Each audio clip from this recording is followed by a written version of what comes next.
अस्सलाम वालेकुम व्यूवर्स, कैसे हैं आप सब।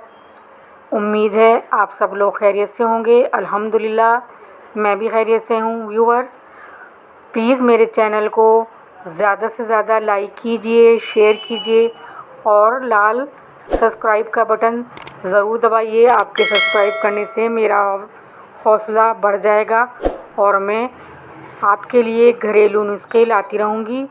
आज का मेरा टॉपिक है खांसी।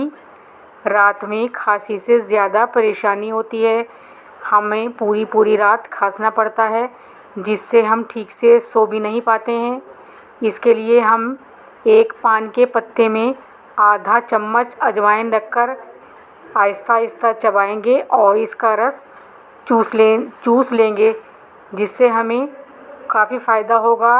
हमारी खांसी दब जाएगी और हम आराम से सो पाएंगे। यदि खांसी में ज़्यादा कफ आ रहा है और बार बार खांसी हो रही है तो अजवाइन का बारीक चूर्ण लेकर, आधा ग्राम चूर्ण लेकर, देसी घी 2 ग्राम लेकर और शहद 5 ग्राम मिलाकर इसका इस्तेमाल करेंगे। काफ़ी फ़ायदा होगा। आप इस्तेमाल करके देखें, इंशाअल्लाह बहुत आराम होगा। शुक्रिया।